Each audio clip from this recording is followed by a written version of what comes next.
दोस्तों, आज मैं आपके सामने बिली हायस नाम के आदमी के जीवन पर बनी एक जबरदस्त मूवी को लेकर आया हूँ। दोस्तों, डायरेक्टर ने इस मूवी को इतनी बखूबी बनाया है कि ऐसा लगता ही नहीं कि इतनी खतरनाक मूवी एक आदमी की असली कहानी होगी। इस मूवी का नाम आप स्क्रीन पर देख सकते हैं, जबकि IMDb और रोटेन टोमेटोज की रेटिंग भी कुछ कम नहीं है। तो चलिए दोस्तों, शुरू करते हैं आज की ये मूवी और देखते हैं कि आखिर बिली के साथ ऐसा क्या हुआ था। लेकिन आगे बढ़ने से पहले हमारे इस वीडियो को लाइक और चैनल को सब्सक्राइब कर लेना, वो भी बेल आइकन दबाकर, ताकि कोई भी वीडियो आपसे मिस ना हो। तो कहानी 1970 के टर्की से शुरू होती है। एक लड़का जिसका नाम बिली है, वो किसी ड्रग को फॉइल पेपर में लपेटता है और फिर उसे टेप से अपने पेट पर चिपका लेता है। अब हम देखते हैं कि वो एयरपोर्ट पर लाइन में खड़ा है, लेकिन अंदर से बहुत ही नर्वस है। उसके साथ उसकी गर्लफ्रेंड सुजन भी है और ये दोनों असल में टर्की घूमने आए थे। अब बिली सुजन से कहता है कि तुम बोर्डिंग पास क्लियर कर लो, मुझे थोड़ा काम है, मैं अभी आता हूँ। फिर बिली बाथरूम में जाता है, वो भी अपना मुंह धोने के लिए, ताकि उसकी घबराहट उसके चेहरे पर ना दिख जाए। इसके बाद वो बोर्डिंग गेट पास करता है और चेकिंग सेक्शन में एक ऑफिसर उसका पासपोर्ट और बैग चेक करता है। उसके बैग में उसे कुछ नहीं मिलता, जिसके बाद वो ऑफिसर उसे चश्मा उतारने को कहता है। फिर थोड़ी देर उसकी आंखों में देखने के बाद वो उसे जाने देता है। इसी बीच प्लेन तक जाने वाली बस निकलने वाली होती है कि तभी विली सही समय पर बस में चढ़ जाता है। इस वक्त वो बहुत खुश था, क्योंकि सारी सिक्योरिटी पास करके वो ड्रग्स को सुरक्षित अंदर ले आया था।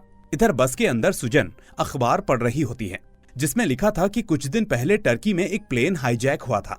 फिर बिली सुजन के पास आता है और ये दोनों बहुत ही खुश होते हैं कि अब वो अमेरिका वापस जा रहे हैं। लेकिन तभी बिली को बाहर और गार्ड्स दिखते हैं, जिसके बाद बस रुकते ही गार्ड टर्किश में कुछ कहता है। ये सुनकर बिली समझ जाता है कि चेकिंग फिर से होगी, क्योंकि हाल ही में हुए उस हादसे ने सुरक्षा को बढ़ा दिया था। अब धीरे धीरे सब बस से उतरते हैं तो बिली सुजन से भी उतरने को कहता है। सुजन पूछती है कि तुम इतने परेशान क्यों हो, तो बिली झूठ बोलता है कि मेरा पासपोर्ट नहीं मिल रहा, इसलिए तुम प्लेन में चली जाओ, मैं आता हूँ। अब सुजन के जाने के बाद बिली अपने पेट से ड्रग निकालने की कोशिश करता है ताकि वहां पकड़ा ना जाए। लेकिन इतने में वहां एक गार्ड आ जाता है, जिसे बिली कहता है कि मैं पासपोर्ट ढूंढ रहा था। इस तरह बस से बाहर आने के बाद पता चलता है कि प्लेन में चढ़ने से पहले फिर से चेकिंग होनी है।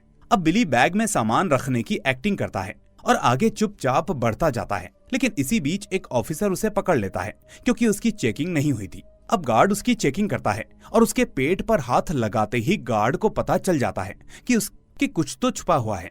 अब शर्ट हटाते ही वो सब डर जाते हैं, क्योंकि उन्हें लगता है कि वो बॉम्ब है। लेकिन एक ऑफिसर देखता है कि वो बॉम्ब नहीं बल्कि ड्रग है। इसके बाद गार्ड उसे पकड़कर ले जाता है और सुजन बस दूरी से रोती हुई देखती रह जाती है। हालांकि बिली उसे इशारा करता है कि वो नीचे ना आए और आगे बढ़ जाए। अब एयरपोर्ट के सिक्योरिटी रूम में बिली की पूरी चेकिंग होती है, जहां गार्ड्स उसके बैग और सिगरेट पैकेट्स को फाड़ते हैं। फिर उसके पेट से चिपकी सारी चीजें निकाल ली जाती हैं और आखिर में सब चेक करने के बाद वो उसके हाथ में उन्हीं चीजों को पकड़ाकर उसका फोटो लेते हैं। अब फोटो के बाद बिली अपने जूतों से भी वो नशे का आइटम निकालता है, तो ये देखकर ऑफिसर बाकी गार्ड्स को डांटता है कि उन्होंने ठीक से चेकिंग नहीं की। इस बीच बिली सब कुछ आराम से देख रहा होता है। इसके बाद उसे खड़ा किया जाता है, जिसके कुछ समय के बाद अमेरिकन एम्बेसी का एक ऑफिसर आकर उसे कपड़े देता है। इस वक्त बिली और अमेरिकन ऑफिसर एक टर्की ऑफिसर के सामने होते हैं, जहां वो टर्किश ऑफिसर कहता है कि अगर तुम हमारे साथ कोऑपरेट करोगे तो अगली फ्लाइट से अमेरिका वापस भिजवा देंगे। बिली बताता है कि मुझे ड्रग एक टैक्सी ड्राइवर ने दिया था, इसलिए अगर मैं उसे फिर से देखूंगा तो पहचान लूंगा। इसके बाद ऑफिसर उस टैक्सी ड्राइवर को ढूंढने के लिए जाता है। फिर रास्ते में ऑफिसर कहता है कि तुम्हारी किस्मत बहुत खराब है, पिछले 2 दिनों में टर्की में 2 बॉम्ब ब्लास्ट हो चुके हैं, जिस वजह से काफी सख्ती है। हालांकि बिली को इसकी कोई खबर नहीं थी, क्योंकि उसने कोई न्यूज नहीं पढ़ी। अब बिली कहता है कि मैं कोई डीलर नहीं हूँ, मैं तो बस अपने दोस्तों के लिए हशीश लेकर जा रहा था। तो ऑफिसर कहता है कि हशीश हो या हीरोइन, टर्की वालों को कोई फर्क नहीं पड़ता। यहाँ स्मगलिंग की खबरें बहुत आ रही हैं, इसलिए गवर्नमेंट फॉरेनर्स को पकड़कर दुनिया को दिखाना चाहती है कि हम ड्रग्स के खिलाफ हैं। बिली बताता है कि उसके माँ बाप एक अच्छे परिवार से हैं।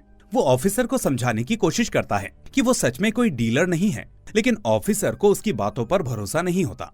इस वक्त उनके साथ 2 टर्किश ऑफिसर भी होते हैं, जो उस टैक्सी वाले के लिए आए थे। अब ये लोग वहाँ के एक बाजार में पहुँचते हैं, जिसके बाद बिली एक रेस्टोरेंट में जाता है, जहां वो पहले उस टैक्सी ड्राइवर से मिला था। यहाँ उन लोगों के सामने और भी फॉरेनर्स होते हैं, इसलिए ये कोई भाग दौड़ नहीं मचाते, बल्कि सभी ऑफिसर भी अंदर जाकर बैठ जाते हैं। फिर थोड़ी देर के बाद बिली को वो टैक्सी ड्राइवर दिखाई देता है, जिसके बाद वो ऑफिसर्स को इशारा करता है और वो जाकर उसे पकड़ने लगते हैं। लेकिन इसी मौके का फायदा उठाकर बिली वहां से भाग जाता है, जिसके बाद कुछ ऑफिसर्स उसका पीछा करते हैं। यहाँ वो समझ जाता है कि बिली ने उन्हें भटकाया था। इसके बाद बिली भागते भागते एक बिल्डिंग में पहुंच जाता है और उसे लगता है कि वो बच गया। लेकिन तभी अमेरिकन एम्बेसी का ऑफिसर उस पर गन पॉइंट करता है और इस तरह से वो फिर से पकड़ा जाता है। फिर बिली को जेल में लाया जाता है, जहाँ सबसे पहले उसके बाल काटे जाते हैं।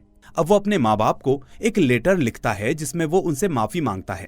फिर उसे अपना सेल दिखाया जाता है, जो कि बहुत ही गंदा था। यहाँ हम देखते हैं कि एक रिफ्की नाम का कैदी उसे सेल में बंद कर देता है, जबकि वहाँ इस काम के लिए कोई पुलिस वाला होना चाहिए था।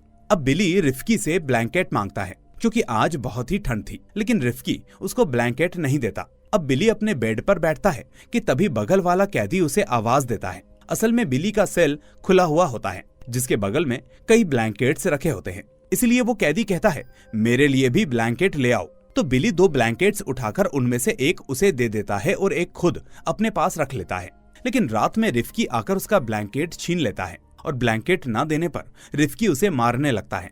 फिर बिली भी पलटकर उसे मारता है, जिसके बाद बिली को बेसमेंट में ले जाया जाता है। अब इस जेल का वार्डन हमीडो वहां पर आता है, तो बिली उसे समझाता है कि बाहर बहुत ज्यादा ठंड है, इसलिए उसने ब्लैंकेट ले लिया। लेकिन यहाँ पर हमीडो बिली को नंगा करके उल्टा लटकाता है और उसे बहुत ही बेरहमी से मारता है। हमीडो का इतने से भी दिल नहीं भरता, जिसके बाद वो बिली को अधमरा होने तक मारता है और उसके बेहोश होने के बाद उसका शोषण भी करता है। इसके कुछ समय के बाद बिली की नींद खुलती है, जहां उसके सामने 2 फॉरेनर्स बैठे होते हैं। अब बिली उठकर चलने की कोशिश करता है, लेकिन वो वहीं पर गिर जाता है। फिर वो दोनों फॉरेनर बिली को उठाते हैं और उसे बताते हैं कि वो पिछले 2 दिनों से बेहोश था। वो उससे कहते हैं कि उसे थोड़ा बहुत चलते रहना होगा, वरना उसके पैरों की सूजन और भी ज्यादा बढ़ जाएगी। इसके बाद हमें बिली की जेल का कोर्टयार्ड दिखाया जाता है और इन दोनों फॉरेनर का नाम जिमी और एरिक होता है। अब तीनों यहाँ पर दोस्त बन जाते हैं, जिसके बाद हमें जेल का मैदान दिखाया जाता है, जिसमें सभी के सभी क्रिमिनल्स बैठे होते हैं। ये एक तरीके से क्रिमिनल्स की बस्ती होती है, जहाँ पर कुछ लोग कुश्ती कर रहे होते हैं तो कुछ लोग बातें कर रहे होते हैं, और यहाँ तक कि कुत्ते बकरियां भी वहाँ पर होते हैं। अब एरिक और जिमी बिली को सब कुछ दिखा रहे होते हैं। बिली देखता है कि वहाँ पर कुछ बच्चे भी होते हैं, तो एरिक उससे कहता है कि उन्हें कोई आम बच्चा मत समझना, ये बच्चे रेप मर्डर सब कुछ कर चुके हैं और ये सभी रिफ्की के चमचे हैं। और फिर हमें पता चलता है कि ये रिफ्की यहाँ का सप्लायर है।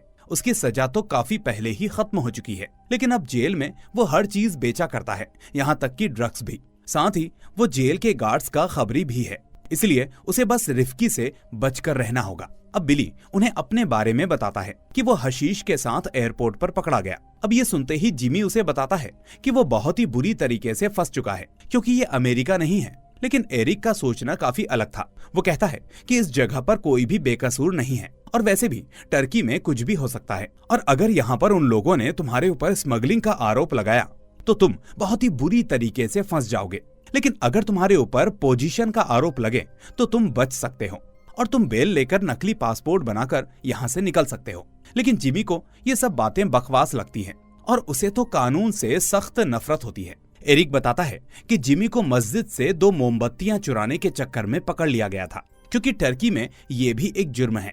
फिर वो अपने बारे में बताता है कि मुझे भी तुम्हारी तरह हशीश के चक्कर में ही पकड़ा गया है। वो कहता है कि यहाँ पर आधे से ज्यादा फॉरेनर्स ड्रग्स के चक्कर में पकड़े गए हैं। एरिक बताता है कि उसके पास से सिर्फ 100 ग्राम हैश मिली थी और इसके लिए उसे 12 साल की सजा हुई है। अब ये सुनकर बिली काफी ज्यादा डर जाता है, क्योंकि उसके पास से तो लगभग 1 किलो आइटम मिले थे। तब एरिक उससे कहता है कि अगर उसे यहाँ से बचना है तो उसे एक अच्छे लॉयर की जरूरत है और लॉयर के लिए मैक्स से मिलना होगा। वो बताता है कि मैक्स इंग्लैंड से है और पिछले 7 सालों से यहाँ पर जेल में है। इसके बाद वो दोनों मैक्स से मिलते हैं और हम देखते हैं कि मैक्स एक बहुत बड़ा चर्सी था और उसके पास एक कैट भी होती है। अब यहाँ पर एरिक मैक्स से एक लॉयर के बारे में पूछता है, तो मैक्स यहाँ उन्हें बताता है कि टर्की में उन्हें कोई भी ढंग का लॉयर नहीं मिलेगा, यहाँ के सभी लॉयर्स करप्ट हैं। वो बताता है कि अपने शुरुआती दिनों में वो एक लॉयर को जानता था जिसने एक बहुत बड़े स्मगलर को बेल दिलवाई थी, और जेल से बाहर निकलते ही वो स्मगलर गायब हो गया और उसने उस लॉयर को बहुत ज्यादा पैसे खिलाए थे। वो आगे कहता है कि उस लॉयर का नाम येसल है और इससे ज्यादा मुझे उस लॉयर के बारे में कुछ भी नहीं पता।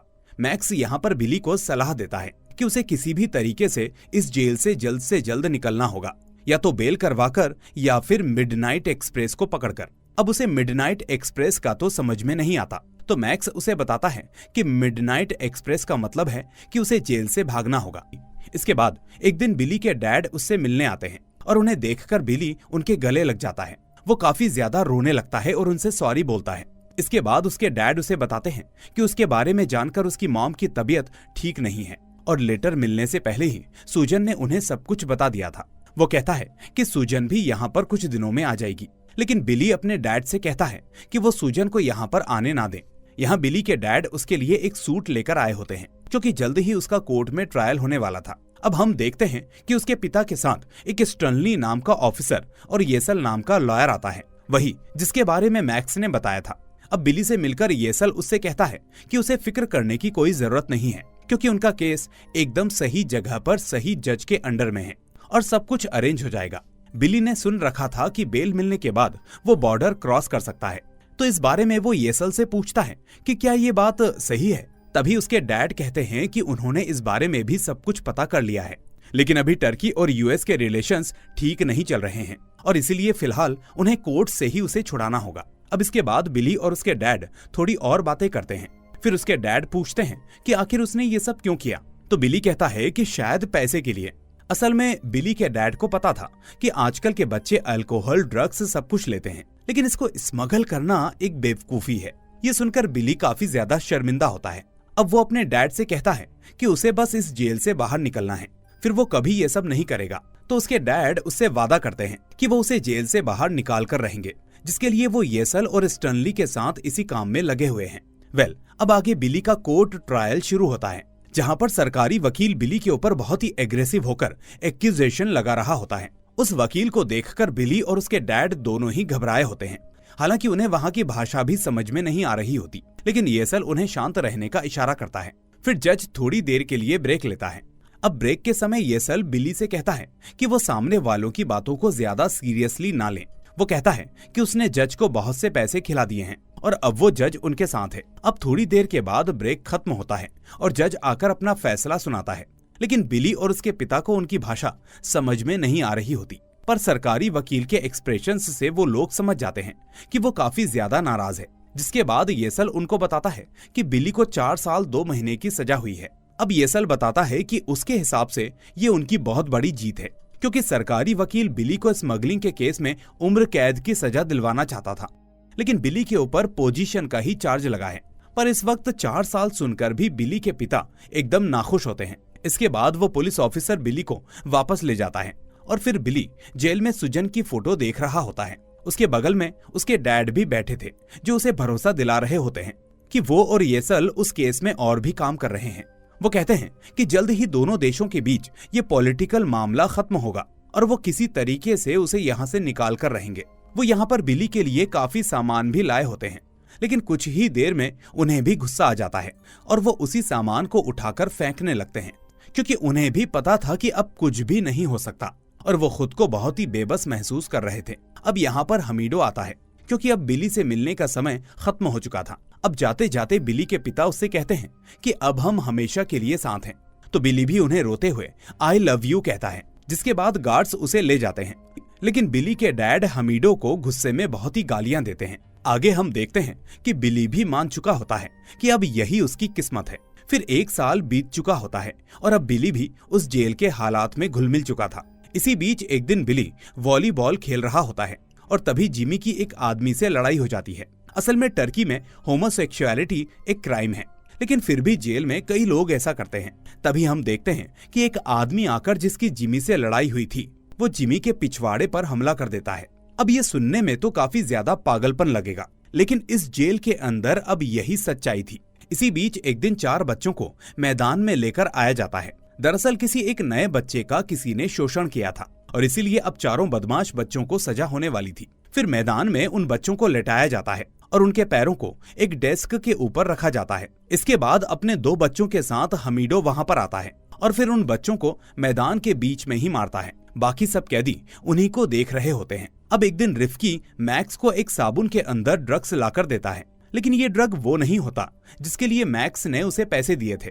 फिर इस बात को लेकर रिफ्की और मैक्स की बहस हो जाती है, लेकिन रिफ्की को ढंग से इंग्लिश नहीं आती थी, इसलिए रिफ्की की टूटी फूटी इंग्लिश सुनकर मैक्स और बिली को हंसी आ जाती है। फिर उन दोनों को हंसते हुए देखकर रिफ्की मैक्स की कैट को वहां से भगा देता है। अब इससे मैक्स और उसके बीच और भी बहस हो जाती है, जिसके बाद मैक्स अपनी कैट को ढूंढने चला जाता है। अब बिली और रिफ्की की भी बहस होती है, क्योंकि वो उनसे पैसे लेकर भी उन्हें ठीक से सामान नहीं देता था। दूसरी तरफ मैक्स अपनी कैट को ढूंढ रहा होता है, जो कि एक दीवार पर चढ़ गई थी। फिर रात को सोते समय बिली को मैक्स की कैट के चीखने की आवाज सुनाई देती है और सुबह सुबह उठकर सभी लोग किसी चीज को देखकर काफी ज्यादा हैरान और दुखी दिखाई दे रहे थे। फिर मैक्स आकर देखता है कि उसकी कैट को किसी ने बेरहमी से मारकर बल्ब से टांग दिया है। बिली को यहाँ पर पता था कि मैक्स ने उस कैट को अपने बच्चे की तरह पाला है। फिर मैक्स अपनी कैट को बड़े ही दुख के साथ वहां से नीचे उतारता है और उसे पकड़कर बहुत रोता है। रिफ्की भी एक ऑफिसर के साथ बैठकर ये सब देख रहा होता है और मैक्स को इस तरीके से रोते हुए देखकर उसे बहुत ही मजा आ रहा था, क्योंकि लाजमी है उसी ने ये काम किया था। और इस तरीके से 1 साल और बीत जाता है और फिर 1972 में येसल एक बार फिर से बिली से मिलने आता है। वो बिली को बता रहा था कि अमेरिकन एम्बेसी में एक नया एम्बेसडर आया है और वो उसके केस को भी देख रहा है और साथ ही में उसे बाहर निकालने का उसके पास एक और रास्ता भी है। वो कहता है कि इस वक्त हम सही ऑफिसर्स को पैसे खिलाकर उसकी केस की फाइल गायब भी करवा सकते हैं और जब उसका केस हाई कोर्ट में जाएगा तो उसका केस एग्जिस्ट ही नहीं करेगा, लेकिन इस काम में उसके काफी ज्यादा पैसे लगेंगे। लेकिन बिली यहाँ पर समझ जाता है कि मैक्स ने उससे कहा था कि सभी लॉयर्स करप्ट होते हैं, इसलिए वो समझ जाता है कि येसल भी उससे पैसे निकलवाने के लिए ही बहाने बना रहा है। फिर कुछ दिनों के बाद जिमी हॉस्पिटल से वापस आता है और उसके पास अपने हाथ से बनाया हुआ जेल का ब्लूप्रिंट होता है। वो बताता है कि हॉस्पिटल में उसे एक जर्मन आर्किटेक्ट मिला और यहाँ जेल वाले उससे इस जेल की मरम्मत करवा रहे हैं, इसीलिए जिमी ने उसे कुछ पैसे खिलाकर उससे इस जेल का ब्लूप्रिंट ले लिया है। अब जेल से भागने के लिए जिमी को 2 रास्ते दिख रहे थे, पहला छत से होकर और दूसरा रास्ता है जेल के नीचे से। अब वो कहता है कि छत से भागना तो बहुत रिस्की है, इसलिए हमें जेल के नीचे से ही जाना होगा। अब सभी को लगता है कि जिमी जेल के नीचे सुरंग खोदने की बात कर रहा है, लेकिन जिमी बताता है कि इस जेल के नीचे पहले से ही एक सुरंग खुद चुकी है। दरअसल इस जेल के नीचे पहले हथियार रखे जाते थे, जिस वजह से ये सुरंगें यहाँ पर पहले से ही बनी हुई हैं। वो कहता है कि उस जर्मन आर्किटेक्ट ने बताया है कि इस जेल के अंदर बहुत सी शाफ्ट बनी हुई है, जिससे कि वो तहखाने तक पहुंच सकते हैं और ऐसी एक शाफ्ट बाथरूम में भी बनी हुई है। लेकिन इस प्लान में उन तीनों को साथ मिलकर काम करना होगा। पर अब मैक्स जिमी की बातों का मजाक उड़ाने लगता है और बिली भी कुछ साफ जवाब नहीं देता। पर फिर अगले दिन जिमी वापस आकर उन दोनों को बताता है कि वो जर्मन आर्किटेक्ट सही बता रहा था। असल में उसने देखा है कि यहाँ की दीवार में जरा सा भी दम नहीं है और अंडरग्राउंड सीवेज की वजह से यहाँ की दीवारें काफी ज्यादा नरम हो चुकी हैं। इसलिए उन्हें बस स्क्रू ड्राइवर से सीमेंट को खुरचना होगा, जिससे पत्थर निकल जाएंगे और उन्हें इस काम में ज्यादा से ज्यादा 2 दिनों का समय लगेगा। लेकिन मैक्स अभी भी जिमी का मजाक बनाता है। फिर जिमी बिली से पूछता है तो वो भी उसे मना कर देता है कि उसके पास अब 20 ही महीने बचे हैं, जिसके बाद उसकी सजा खत्म हो जाएगी। लेकिन अगर वो इस बीच पकड़ा गया तो उसकी सजा और भी बढ़ जाएगी और इसीलिए वो ये रिस्क नहीं लेगा।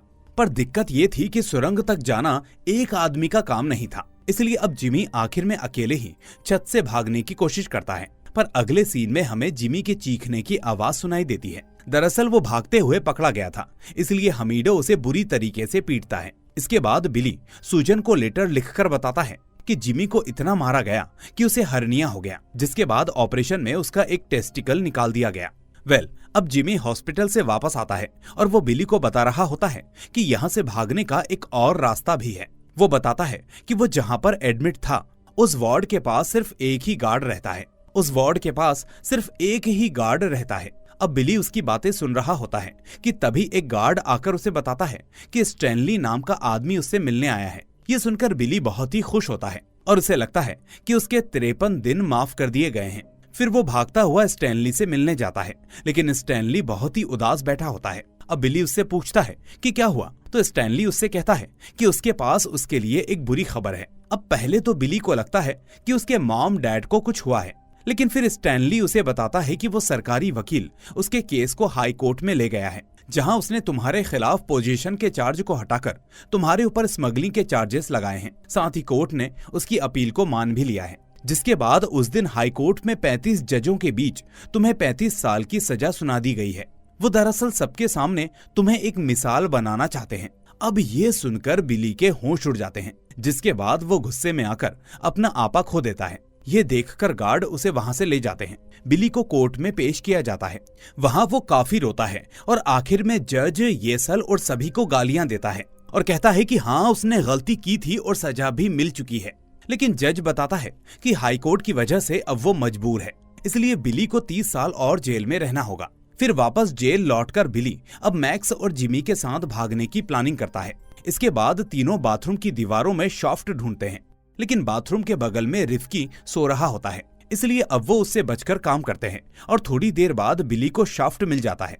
अब कान लगाकर सुनते हैं तो समझ में आता है कि दीवार के पीछे भागने का रास्ता है। दीवार का सीमेंट नरम होने की वजह से बिली मैक्स से रिफ्की का स्क्रू ड्राइवर लाता है। इसके बाद वो लोग 2 पत्थर आसानी से निकाल लेते हैं, जबकि इस बीच मैक्स बाहर नजर रखता है कि कोई आ तो नहीं रहा। फिर थोड़ी देर के बाद वो उन पत्थरों को निकालते हैं और देखते हैं कि उसके पीछे की शाफ्ट सीधी सुरंग में जा रही है। अब जिमी तुरंत भागना चाहता था, लेकिन बिली उसे मना कर देता है क्योंकि रात हो चुकी थी और उनकी पूरी तैयारी नहीं थी। इसलिए अब वो उस पत्थर को वापस रखकर गीली मिट्टी चिपका देते हैं ताकि रिफ्की को शक ना हो। फिर अगली रात पूरी तैयारी के साथ वो लोग शाफ्ट से सुरंग में उतरने लगते हैं, लेकिन तय करते हैं कि अगर कोई भी गड़बड़ हुई तो वो लोग सुबह तक वापस आ जाएंगे।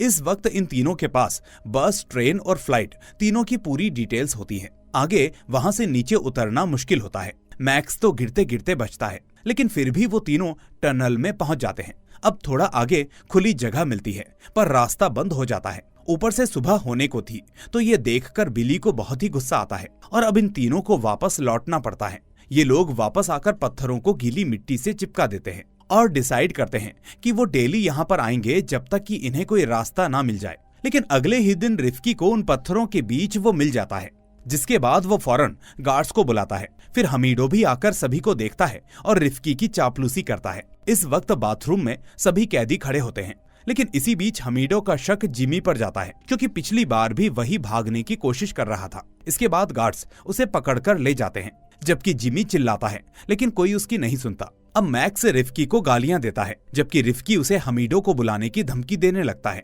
इसलिए बिली मैक्स को लेकर वहां से चला जाता है। आगे नशे में मैक्स बिली से कहता है कि मैं रिफ्की को जान से मार दूंगा, लेकिन बिली मैक्स को रोकता है और कहता है कि असली बदला पैसा चुरा कर लो, क्योंकि उसकी असली जान उस पैसे में बसती है जो वो यहाँ के कैदियों से कमाता है। लेकिन दिक्कत ये थी कि किसी को नहीं पता था कि वो अपना पैसा कहाँ पर छुपाता है, पर मैक्स बताता है कि रिफ्की का पैसा उसके रेडियो में छुपा है, क्योंकि वो कभी उसे प्ले नहीं करता। फिर अगले दिन खाली रेडियो देखकर रिफ्की गार्ड्स को बुलाता है।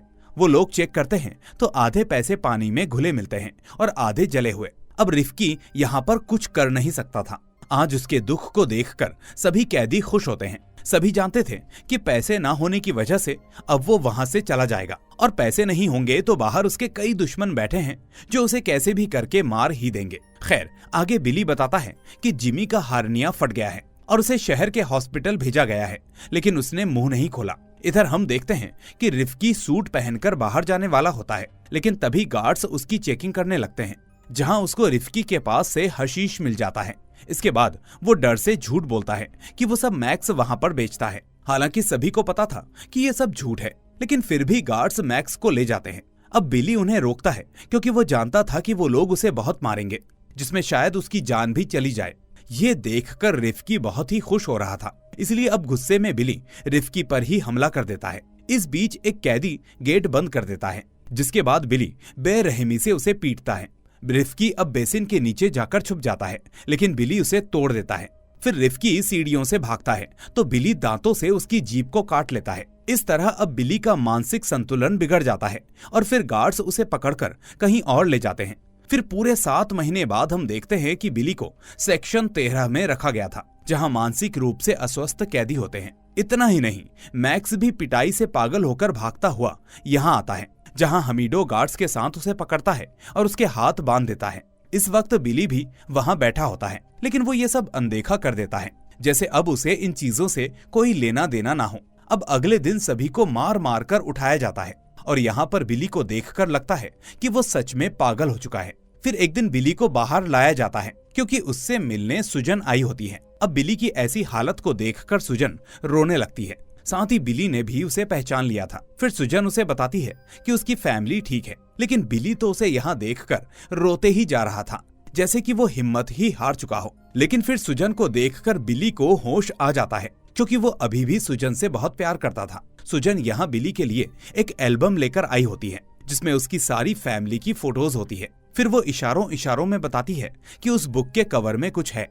अब वो इशारे इशारे में उसे फ्रैंकलिन नाम के आदमी के बारे में बताती है, जो कि अभी ग्रीस में है। उन्होंने एक टिकट खरीद कर रखी हुई है और उसे किसी तरीके से यहाँ से निकालकर उस तक पहुँचाना होगा। अब सुजन के जाने पर बिली काफी रोता है, लेकिन सुजन यहाँ पर उसे हिम्मत देती है कि उसे यहाँ से निकलना ही होगा, क्योंकि अगर वो यहाँ पर रुका तो बच नहीं पाएगा। इसके बाद हम देखते हैं कि बिली वापस आता है, जहां वो समझ चुका था कि वो कोई पागल नहीं है, बल्कि वो बिल्कुल ठीक है। इसके बाद उसे एक दवाई दी जाती है, लेकिन बिली उसे खाता नहीं, बल्कि वो उसे दूसरे पागल को दे देता है। अब वो सुजन की बुक को लेकर बाथरूम में आता है और देखता है कि बुक के कवर के पीछे कुछ पैसे रखे होते हैं। फिर बिली उन पैसों को अपने जूते में फंसा लेता है और देखता है कि मैक्स भी उसी जगह पर पड़ा होता है। अब बिली एक आखिरी बार उससे मिलता है और उसे गुड बाय कहकर चला जाता है। इसके बाद बिली जब गेट के पास आता है तो गार्ड्स वहां पर उसे जाने नहीं देते। फिर बिली उनसे कहता है कि बस उसे एक बार हमीडो से मिलना है। अब इतने साल यहाँ पर रहने की वजह से उसे भी टर्किश लैंग्वेज आ चुकी थी, इसलिए गार्ड्स उसे हंसते हुए जाने देते हैं। फिर हमीडो वहां आता है तो बिली उसे पैसे दिखाकर कहता है कि उसे एक बार फिर से नॉर्मल लोगों की जेल में जाना है, वरना वो इन लोगों के बीच में वापस से पागल हो जाएगा। तो हमीडो उसकी बात मान जाता है और उससे पैसे ले लेता है। लेकिन बाहर आकर हमीडो उसे कहीं और ही लेकर जा रहा होता है, जिसे देखकर बाकी गार्ड्स वहां पर हंसने लगते हैं। फिर वो उसे एक कमरे में लेकर आता है, जहां वो उसे बहुत मारता है। इसके बाद वो उसका शोषण करने ही वाला था कि तभी बिली उसे एक जोर का धक्का देता है और इसी बीच दीवार पर लगा एक कुंदा उसके सर से टकराता है, जिससे वहीं हमीडो की जान चली जाती है। अब बिली देखता है कि बगल में हमीडो की गन लटकी हुई है, इसलिए वो उससे हमीडो को शूट करने आता है, लेकिन वो गोली नहीं चलाता क्योंकि गन शॉट की आवाज से सभी गार्ड्स वहां पर आ सकते थे। अब इसके कुछ देर के बाद बिली एक गार्ड के कपड़े पहनकर बाहर आता है और धीरे धीरे मेन गेट की तरफ जाने लगता है। इधर मेन गेट के पास एक गार्ड होता है, लेकिन फिलहाल उसका ध्यान कहीं और होता है, इसलिए बिली धीरे धीरे सीढ़ियों से नीचे उतरता है। लेकिन थोड़ा नीचे उतरते ही वो गार्ड बिली को आवाज देता है कि उधर किधर जा रहे हो? खैर जो भी हो, चाबी तो ले जाओ। अब असल में वहां पर थोड़ा अंधेरा था, इसलिए वो बिली का चेहरा नहीं देख पाता, बल्कि उल्टा गेट की चाबी को फेंक कर दे देता है और वापस चला जाता है। अब बिली उस चाबी को लेकर गेट को खोलता है और आखिरकार वो उस गेट से बाहर आ जाता है। अब इतने सालों में वो पहली बार आजादी से सांस लेता है। फिर वो चिल्लाकर दौड़ना चाहता था कि तभी उसके सामने से एक पुलिस की कार आती है, जिसे देखकर वो उनके सामने बिल्कुल नॉर्मल रहने की कोशिश करता है। अब इस बार उसकी किस्मत भी साथ देती है और वो कार आगे बढ़ जाती है। फिर बिली खुशी से भागने लगता है और आखिर में हमें बताया जाता है कि 4 अक्टूबर 1975 को बिली फाइनली ग्रीस की बॉर्डर को पार कर लेता है और फिर 3 हफ्तों के बाद वो अमेरिका पहुंच जाता है, जहां उसके मॉम, डैड और सुजन उससे मिलकर बहुत खुश होते हैं। और इसी के साथ ये मूवी यहीं पर एंड हो जाती है। दोस्तों, ये मूवी नहीं बल्कि एक सच्ची कहानी है जो बिली के ऊपर गुजरी। तो आपको उनकी कहानी कैसी लगी हमें कमेंट में जरूर बताइए। साथ ही इस वीडियो को लाइक करके इसे अपने दोस्तों के साथ भी शेयर कर दीजिए। लेकिन अगर आप नए हैं तो चैनल को सब्सक्राइब करके बेल आइकन को दबा दीजिए, ताकि कोई भी वीडियो आपसे मिस ना हो। अब मैं आपसे मिलूंगा अगली ऐसी ही मूवी के साथ। Till then take care and thanks for watching.